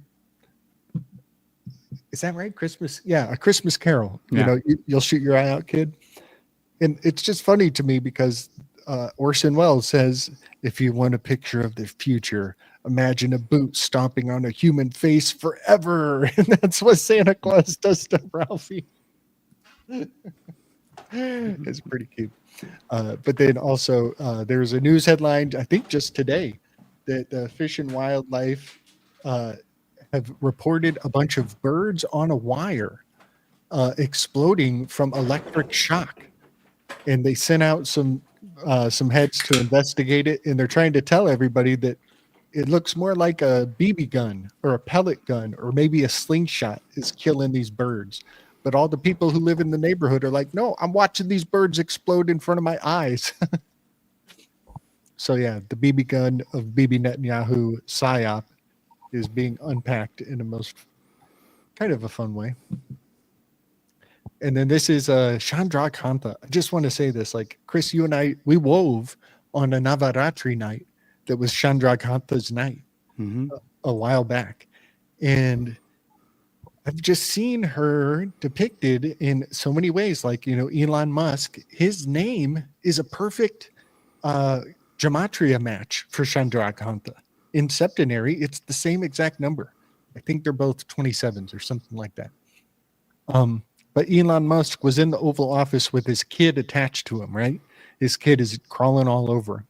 Well, that's the sign of Chandrakanta. There's always has the many-headed child on the lap. That's how you distinguish Chandrakanta from all the other Devis. And sure enough, Sigourney Weaver also is oftentimes depicted with the child. So is this particular Peter Parker. It's kind of built into his motif. And so the Hierophant card always has this little child almost strapped to a Mobius on his chest. And then the Isis character, this is the Eridanus River at the feet of Orion. But yeah, I just keep finding Sigourney Weaver, even in other films, she's falling back into this Chandrakanta. And I just can't help but notice, like, Sigourney Weaver, Chandrakanta, they're vaguely similar to each other. I mean, just barely vaguely. But yeah, I watched Ghostbusters 2 again, and she was doing the same thing with the kid on the chest. Oh, here's the first graphic. And here, when she's in the mech bot, she's in the chest of a larger protector around her. She's in this frame. So just like Alien. Kind of like Alien. With the alien bursting out of the chest of... Yeah. Yep. Let's see. Oh, yeah, 26. Elon Musk and Chandra Kantha are both 26s. Grand total of 52 weeks in a year. So that's about it, I think, in the Slick Dissident database. Yep. That's pretty much it, fellas. Very nice. Yeah. I'm not in the chat right now, but I see Lucy So I'm Rose. going to a little music festival this weekend in Montgomery, Alabama. But what more I want to share is this something I've started doing a few years ago is whenever you go to a new town, whenever I go to a new town, I like to look up what is the oldest tree in whatever and go see it. And I think it's such a cool way to, when you go somewhere, to kind of get off the beaten path of what you're doing, you know. Go find the oldest tree, go sit under it, go lean on it, go put your hand on it. And so yeah, it's kind of like I think I'm probably going to do that for the rest of my life. Whatever town I go spend a night in somewhere else, I'm going to try and make it a point to go visit the oldest tree in that area. I love that, dude. Yeah. That's super cool. That reminds me of a friend who would, whenever he went international, he would go out of his way to take a cooking course. In any foreign country he went to, he would take extra time on the trip just to gain some ability to cook in their style of food. But I like that. That's awesome. Yeah. But I like the tree thing. That's really beautiful. Mm-hmm. Radical. Freaking radical, bro. The roots. Yeah. You guys got any other weaves? Anything on your mind? Chris, you look like you're thinking about something. Dude, I have so much on my mind. I don't know if I'm organized enough to bring it all together yet. I've been still looking into this order of the 9 angles. Oh yeah. Did you read the book? I haven't read the book yet. I'm trying to find more like stuff that's just like, I want to find documentaries on them, see if anyone's done actual deeper homework so I don't have to do as much. And it's a little difficult to find much on them right off the bat. You kind of got to just dig and like it's weird because this guy, they claimed was like the leader, doesn't seem to have any association with them at all. And his last name, it's Ma'at, basically. He calls himself, where is it? Ma'at. Myatt, like I mean, it makes me think that despite me not being able to find any real connection with him to the group, are they using him just because there's some sort of Crowleyan aspect of this age of Ma'at that they keep saying that they want to, that it's supposed to be coming along? I mean, at least that's what the later I think this was more like the Kenneth Grants and people like that were saying it would be the age of Matt, because Crowley was more like the age of Horus. Yep. And I mean, the age of Matt is the Dark Mother, basically. So it's just there's a lot of weirdness with the whole group. A lot of it looks like it could be like intelligence agencies set this thing up, because there's I mean, these are all white guys who are practicing Islam. A lot of it doesn't make sense. Totally. Yeah, and it's like started in England, supposedly. I mean, it's very sketch. And from what I was saying, just over the top, wanting to come across as satanic or evil is another red flag. But there could be something there. I'm not saying there could be something there, but that screams kind of like. And you have them wanting to connect with like the Temple of Set, with Aquino's group, with LeVay's group. So they're connecting with these groups that we know are connected to intelligence agencies already. But at the same time, that doesn't mean these intelligence agencies aren't committing atrocious acts of who knows what, because we know a lot of them are evil as shit. Not all of them, but I mean, we know a lot of them are. So who knows? It's just that's why I think it's going to be hard to find much of anything legitimate on these people, because everything that's legit's probably going to be covered up. Yep. Yeah. It totally, the wiki page, I keep saying it's like a recruiting manual more than anything. You know what I mean? It's like, wouldn't it be cool? Wouldn't it be cool? Wouldn't it be cool? They're like just totally taking people down the garden path. Yeah. And then I guess we mentioned it with Emily, but like, the letters CRONA, C is 3, O is a 6, R is a 9, ONA, right? So it's 369. I mean, and I was also like getting a lot of weird. It seems like there's connections to the 9. Yes. You know about the 9, how like Ingo Swans that he channeled the 9. So then you get into the whole remote viewing and Stargate and everything like that. Yes. And it's like, is this like the same group of people, just different motifs? Yeah. Yeah. Another lesser known, like I think the 9 in the UFO community is like a more of a public facing, obvious research trail. A lesser known research trail is the 9 worthies. And the 9 worthies are kind of like Alexander the Great, Arthur, Pendragon, Merlin, maybe Merlin's at the table, but it's these greats. And it even, I think, has Solomon and some really unusual characters from history. They make up a 9-tabled round circle.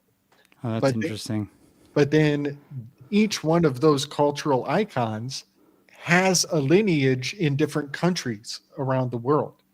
And so Solomon will have almost a mantle that he's passed down. And so theoretically today there might be the 9 notable men, 9 men of renown, or the 9 worthies. These are different ways to say, I think, the same concept.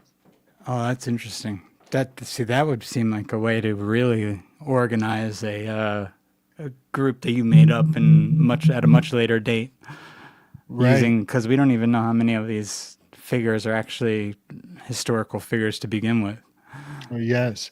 Well, and then, you got something. What you got? Well, I mean, if you want some ONA stuff, dude, I have the most random, I went through this phase of just collecting everything. Send me some There's stuff. so many ONA stuff I have here. Damn. Share those with me.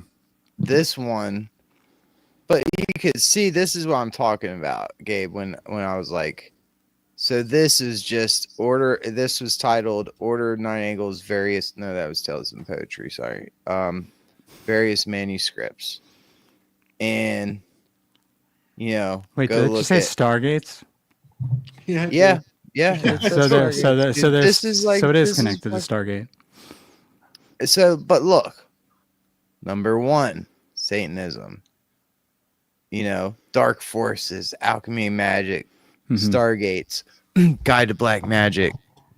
So this is all like Dungeons and Dragons shit.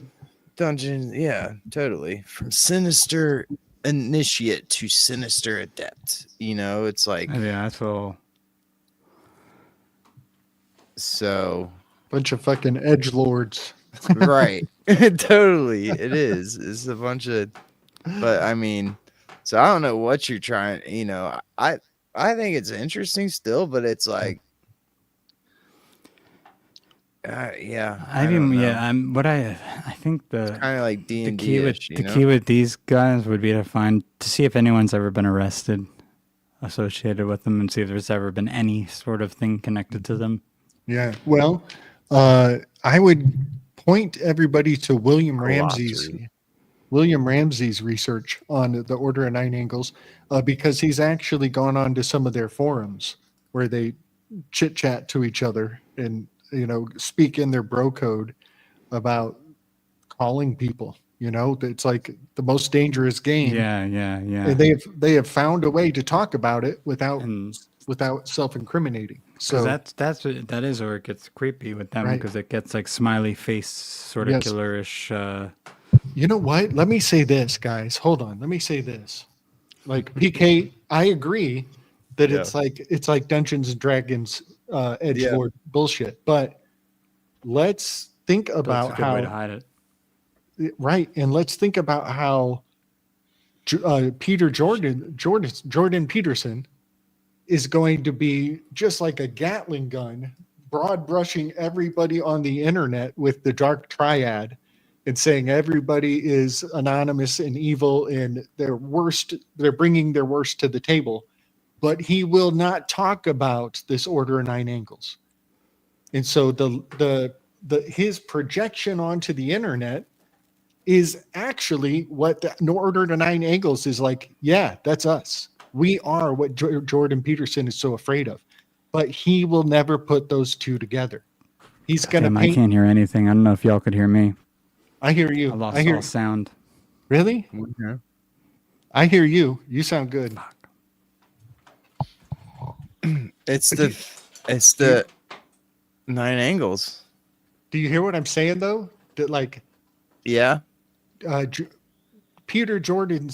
Peterson, he would never admit that there's a conspiracy afoot. He would never admit it.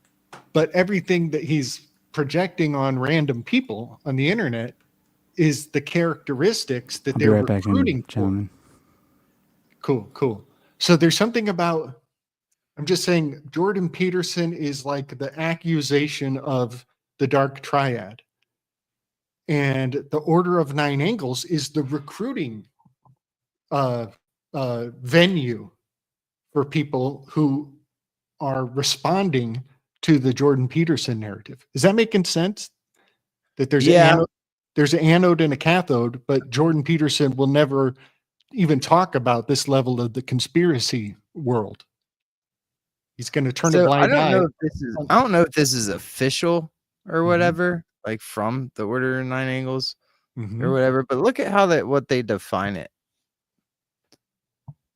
The ONA is a subversive, sinister, esoteric organization comprising of sinister tribes, Drex, traditional Nexion, sinister empaths, individual sorcerers, and Balobians.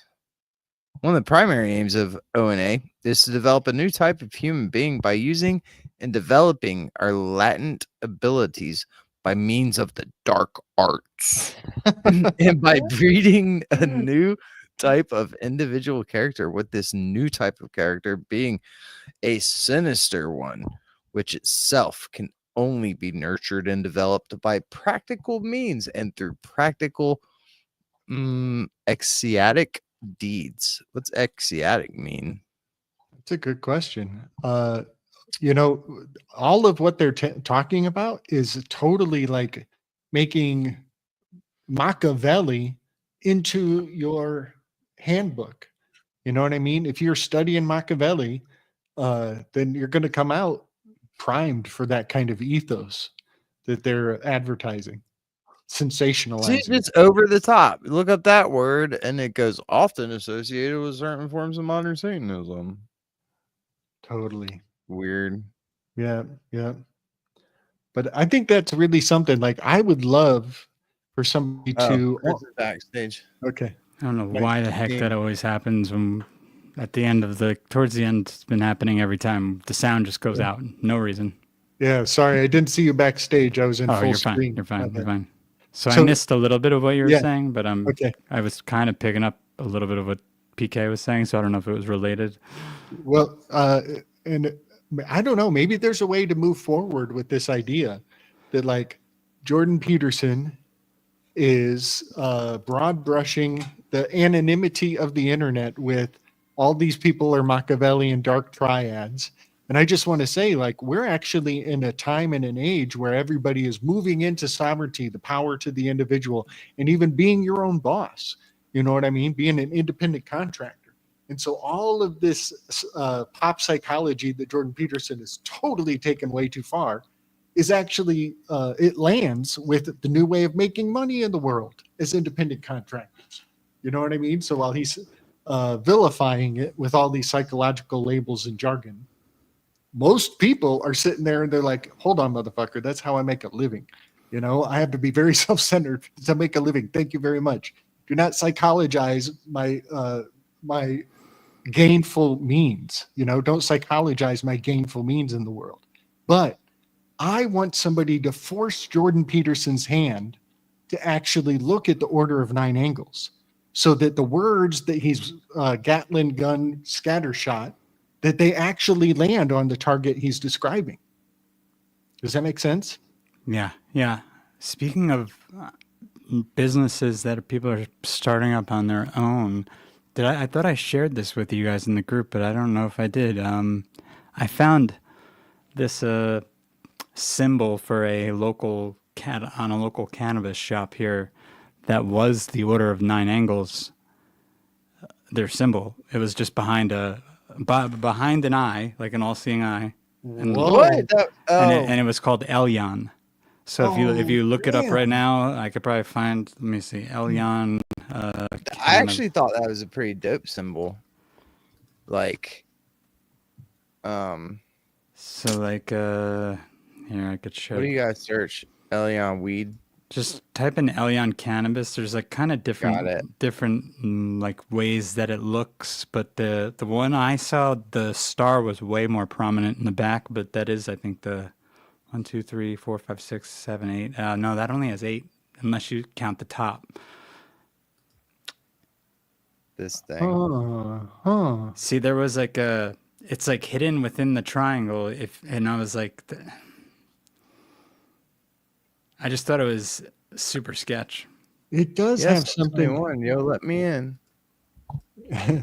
It does have something. Maybe, you know what? Maybe I'll take a snapshot of it and put it next to the other one and look at it, because it does have that horizontal line in the middle. Image. All right, Coda. Did y'all hear that? Sounded like Chewbacca, bro. You hear my dog? Yeah. Yeah, this is 8, right? 1, Yeah, 2, so it's actually 3, 8. 4, It's actually 8. You're right. 5. It's 8 or Well, 10. I think it's 10. 1, 2, 3, 4, 5, 6, 7, 8, 9, 10, 11. Or 10. There's just something strange about the way that those bottom 3. It's like the way those bottom 3 don't often see like that. Yeah. You don't often see it. That's why it got me at first. So that's my mistake then. It is, because it's like, it's off. These don't go anywhere. Yeah, it's like weird. You know, it doesn't go down to that. Yeah. That it's kind of funny that the eye looks droopy. It also looks upside down, doesn't it? It does, yeah. Something looks a little goofy on the eyeball. Yep. Yeah, it's weird. Elion, I think it's Psalms. Like the most high, right? Yeah. Psalms 19 or Psalms 91. Maybe it's Psalms 91. It's Elion. Go ahead.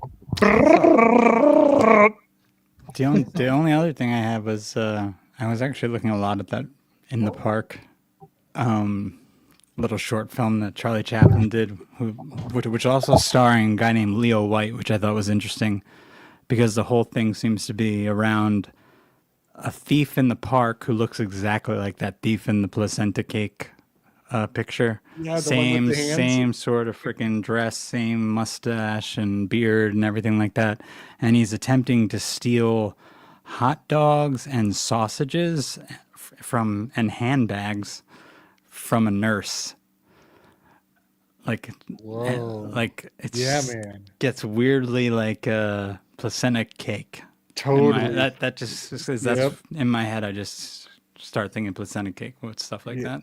A lot of just sexual symbolism meets the food, meets the same type of imagery used. Yeah. And, you know, that kind of makes me think about in Fight Club when they get the idea of how to make soap, or from making soap, they get the idea to use human flesh. Oh yeah, and And then also Charlie the, Chaplin has a black eye, just like that guy, who was serving the placenta cakes. He has this weird black eye, what the hell? which I don't know why he has a black eye. And she shouldn't. Yeah. I wonder if they're tapping into some, you know, some Dutch or some Norse stories that we're just 1 degree away from identifying. I don't know. I don't know. In the park. Why would that even relate? Yeah. Well, I mean, that's a phrase we use, like when you're still in context, you know, it's like a baseball term. It's in the same park. Yeah. I mean, also it's part of the game. Big love, Lucy Rose. There's somebody new here. I see Kimberly Mayorga. That's a lovely name. It's upside down. That's why the eye is funky. Yeah. It's got the funk eye. But even the handbag, I thought was an interesting aspect, just because of the whole handbag thing. That seems to be a kind of just a weird, a lot of weird symbolism there. Yeah, that seemed to be mapping onto what we were talking about.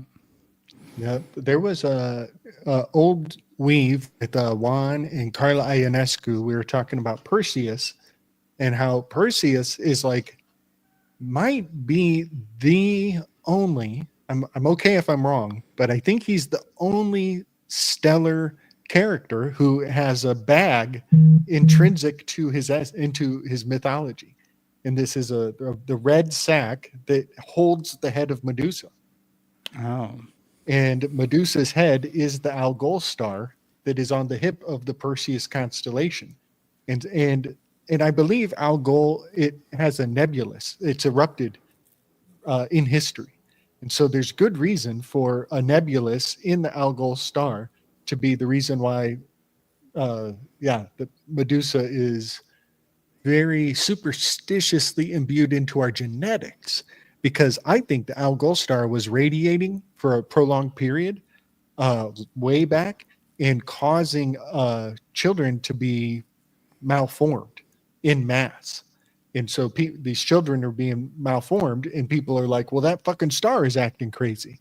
And so I think that's where Algol gets its reputation for influencing humanity, I believe. that's super interesting. Yeah, I think it's recorded in the Grimoires of Solomon, in the Ars Goetia, in some of the remote chapters that are very uninteresting. They actually talk about babies being born, and every little detail to their malformity is a very specific type of augur. And so, like, if the child has a small left ear, that means that the child should be sent off to school early. But if the child has a small right ear, it means that the king should retreat out of any war or conflict. And the one side of the body is local to the family. It's something that they should actually involve the destiny of the child immediately. The other part of the body is something external and far away that the king needs to know. And I think this system of doing auguries based on the children's deformities, I think that this is the original mother informing on the family. So if your baby is born with this kind of thing, then you have to go tell the king, because it's so important to the king. And so this actually gets the royalty to have a hook into your concerns of what is immediate in your life. You know what I mean? Yeah. And that's all rooted in Algol star. It's crazy. Take it to modern times, and it's like they're looking for whatever in the send me your DNA and taking auguries from that shit. Isn't it so profound? It is so profound. They always have something, I call it the outrage. If there's something miles away that you really don't have any influence of, they make you do all the work to make it relevant to your life. You know what I mean? You want to hear something weird? What's that? Oh, But Then he froze. you froze up. Start over. You got to start over. films or SNA film manufacturing that did the Charlie Chaplin film, and I guess they did a bunch of Charlie Chaplin film, was Arl Street in Uptown Chicago. Is where it was located. Whoa! Wow! What is it? Did you say Arl Street? Argyle. Oh, but with a Y, not an O. But you can say Argyle if you want. dude, Chicago is totally the chariot card, and the Argo. Oh, the Argo Navis is a minor deacon of Cancer, but the Algol is in Aries. Really, it's on the border of Taurus, but I'll take that street as maybe more of the ship. I'll have to look at that.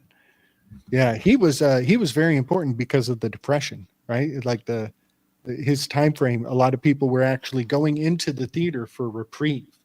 So like while think of this, like while we go into this recession, everybody's going to move into the AI for escapism. You know what I mean? So he's kind of the AI of the last Depression, kind of. You talking about I'll go like Am I free?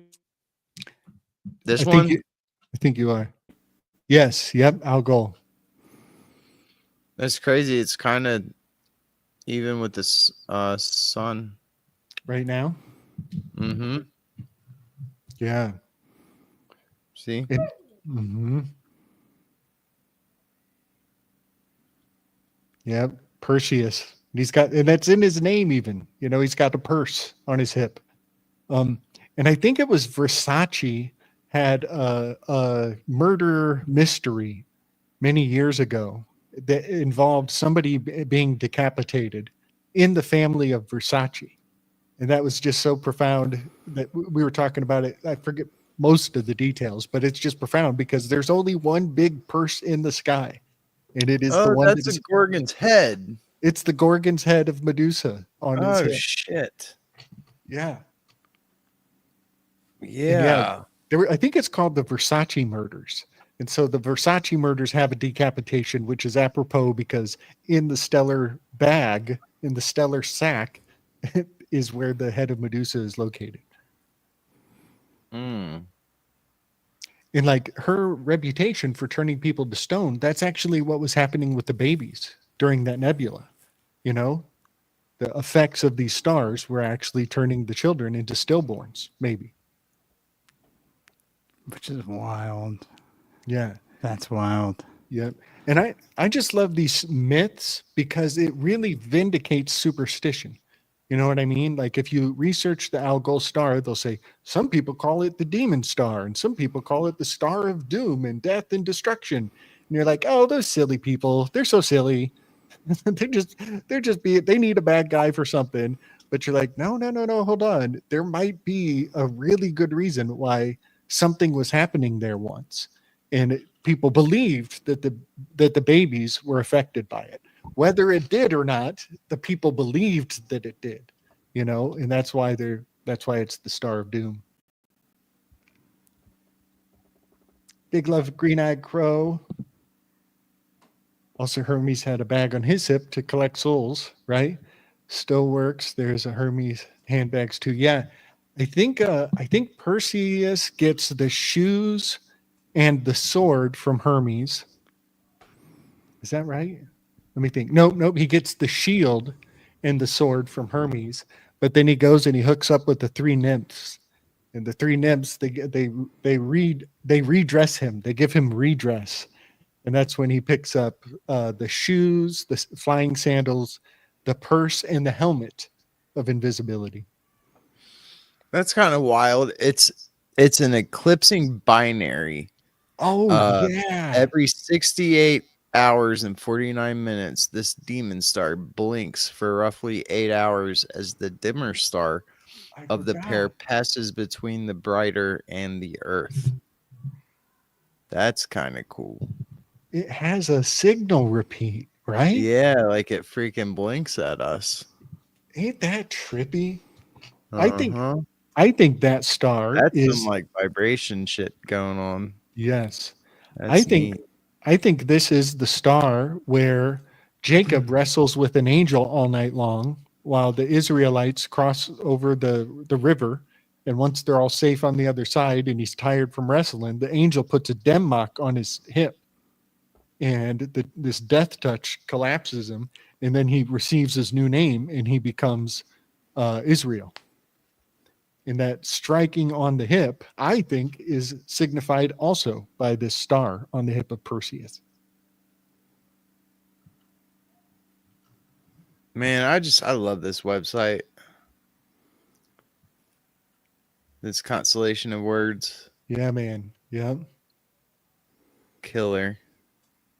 The bright one of those in the Gorgon's head.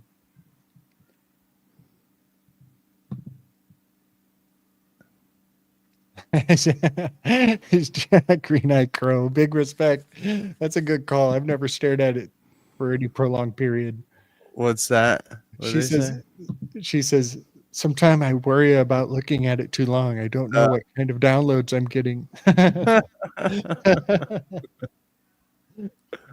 Man, that is something I would be terrified to try. Like, because I actually have a lot of knowledge of the provenance of the stars, to like stare at it and really engage its myth, like really work through its myth slowly and methodically.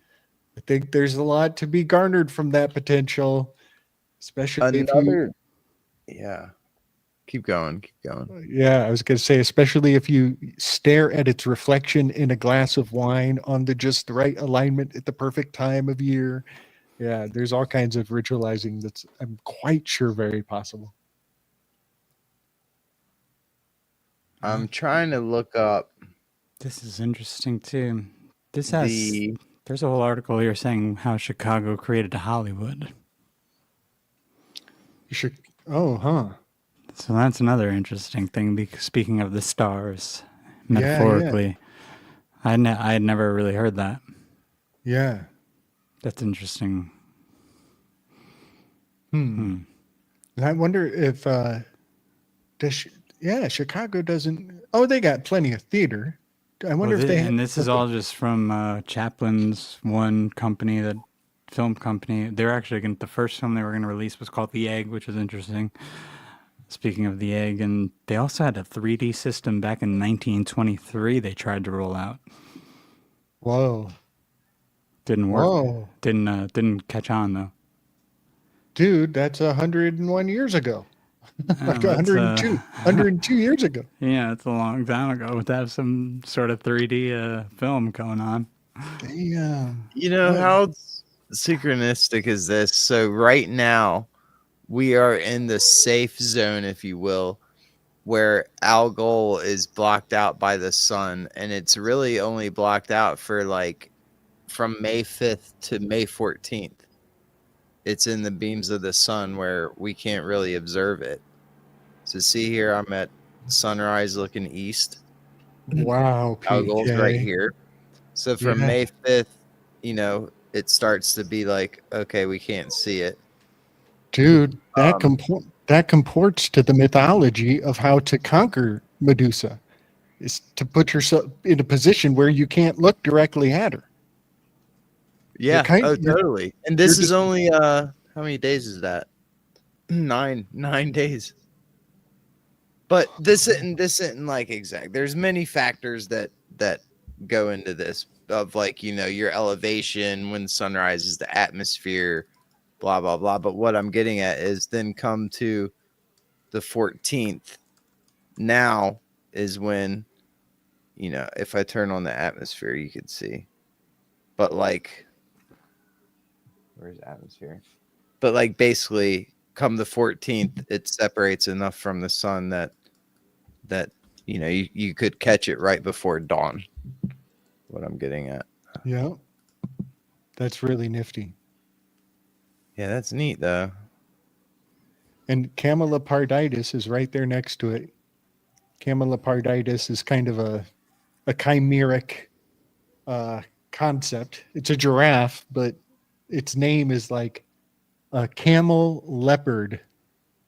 That's how they would describe the giraffe, as a camel leopard. So are we supposed to slay the Gorgon right now while it's being blinded by the sun? You know, like we can't see it technically. So what do we do?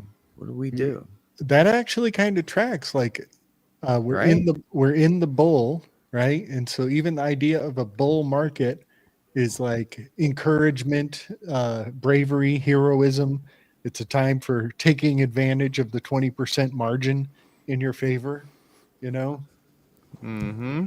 That very much tracks. I think Robert Phoenix was talking about if you're going to take on a battle right now, just make sure you got all that it takes to see it through, and do not fucking bluff. Don't be bluffing right now.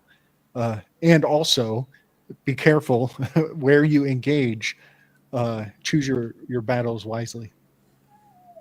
What you thinking, Chris? It's bizarre that I found that city in Chicago, but it's called Exeter, and I was looking at the word the place in Exeter called the Exeter Bluffs Precinct. Right when you said that, I swear to God, Really? yeah. Wow. So I think Exeter is where there's a church and they have a whole solar system or a moon type of thing going on, and it's not here. It's somewhere overseas. But I can't find much on it. The Chicago Exeter, why it was so important to this kid. But just thought I'd bring it up in case it connected with any of you guys. Yeah. Well, one thing it brings in my mind is Stan Lee's catchphrase is like Excelsior. I think is his magical word, Excelsior. I think I know what you're talking about. Mm-hmm. Maybe I'm saying it wrong. Is it Excelsius or Exa?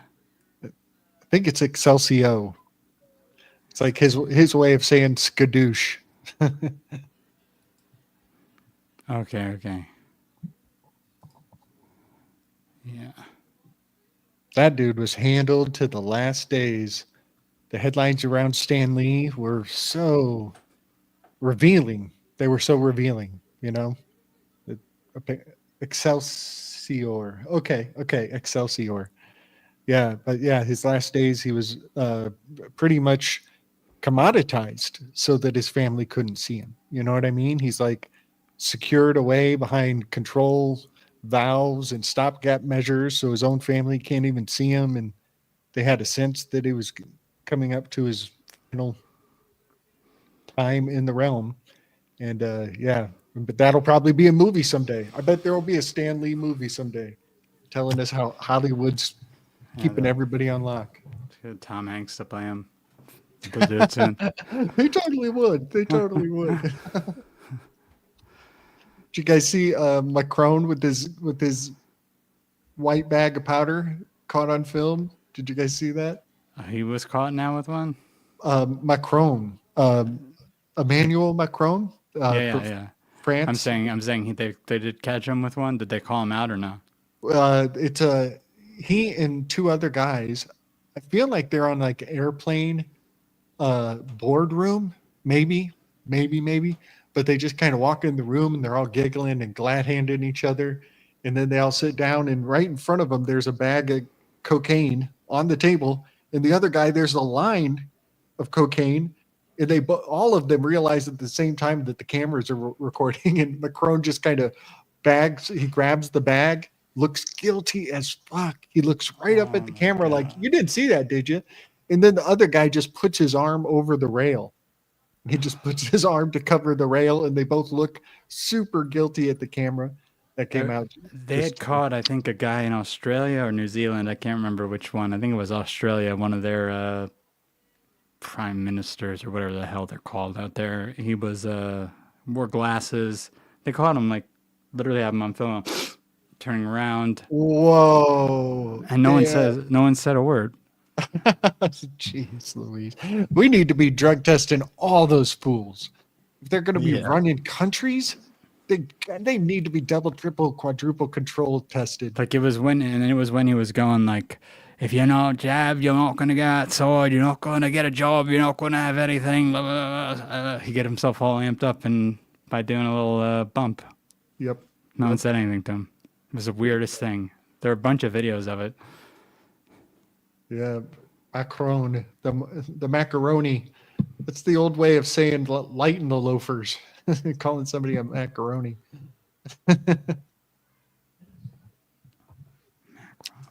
All right, fellas. Hey, I'm gonna watch Blood Zeus. Blood Zeus, do it. I'm gonna get into it. It sounds fun. Yeah, You gonna start season 1? I'm gonna do the same. Probably the only way to do it. Yeah, yep. I'll start from the jump. Oh yeah, he was coming back from Macron was coming back from Ukraine. Yeah. And what's his name is Zelensky is a huge. Yeah, they're totally straight from He's one. all about it. That's what I've heard. Yeah, man. Let's see. Oh my goodness. Yes, this parade. There is a huge theme around parades right now. But I guess that's the spring season of sacrifice, right? We're in the season of sacrifice. So of course parades are a big theme. The opening scene of Plato's Republic, Socrates is going down to the Piraeus to watch what the new observance, these new gods, what are the innovations in the zeitgeist? And that's the opening scene. And then he gets apprehended. He gets arrested. But yeah, parades. That tells us what time of year it was, actually. All right, I'm going to shut up. I'm feeling it. You guys good tonight?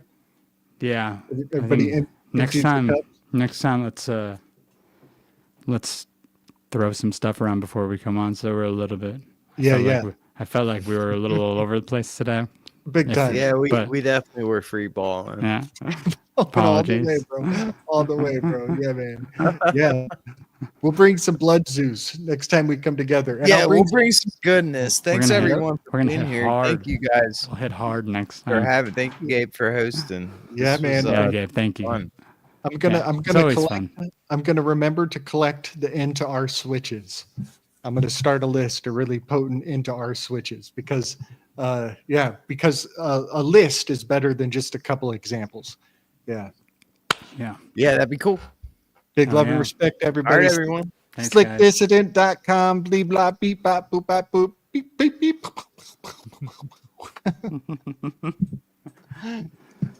I love it.